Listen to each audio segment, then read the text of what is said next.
Je me pose des questions. Moi, au début, je croyais que c'était une fake news, hein, ce truc-là. Je me suis dit, c'est pas possible. Les Américains vont adapter One Piece en série télé. Tu dis, wow, que se passe-t-il? Donc, encore, Cowboy Bebop. Je dis, ok, d'accord. Parce que des séries américaines qui ressemblent à Cowboy Bebop, il y en a un paquet. Il suffit de regarder, je sais pas, Firefly ou des trucs dans le genre. Ils savent faire de la SF, les Américains. Ils savent faire. Ça dit, même avec un petit budget, ils savent faire des trucs propres. Je dis, ok, Cowboy Bebop, je dis d'accord. Mais One Piece, l'adapter One Piece, comment ils vont faire pour adapter One Piece? Parce que ça va pas ressembler. Parce qu'il y en a, ils disent, oh, mais c'est impossible à cause des graphismes. Mais je te parle pas de graphisme, je te parle de l'univers, et même en termes de coût. Parce que tu fais pas, One Piece, tu le fais pas avec un budget, tu mets pas 1000 $ par épisode pour faire One Piece. Faut un budget à la Game of Thrones pour faire du One Piece correct. Parce que tous les personnages ont des putains de super pouvoirs de ouf, il y a des monstres géants de tous les côtés, des bateaux qui ressemblent à rien, enfin des bateaux géants, des conneries, des montagnes, il y a des trucs de fou dans One Piece. L'univers de One Piece, c'est un truc de dingue. C'est Avatar, l'univers de One Piece, si tu veux, tu vois. Tu fais pas Avatar dans une série télé. Tu vois ce que je veux dire?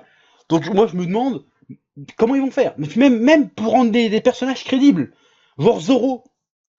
Quand tu dessines Zoro, un mec, en dessin, un mec qui tient un sabre dans sa bouche, ça fait stylé. Mais dans la vraie vie, t'as juste l'air d'un gros con. Hein. Un sabre dans la bouche, je sais pas si...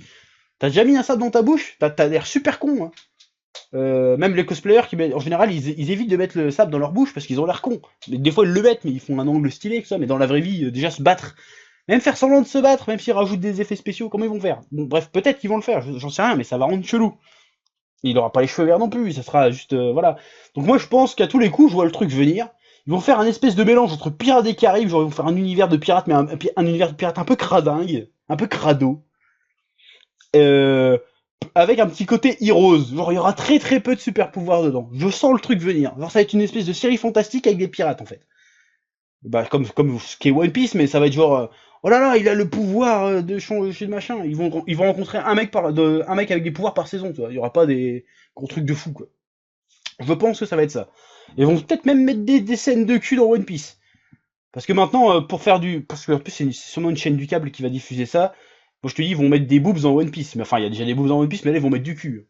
C'est obligé. Un univers de pirates avec des super pouvoirs, vu le budget qu'ils vont mettre dedans, ils vont rentabiliser avec des scènes de cul. C'est obligatoire. Je suis sûr et certain. Tu vas regarder One Piece, tu vas voir Shanks le Roux en train de baiser une meuf derrière son bateau, tu verras.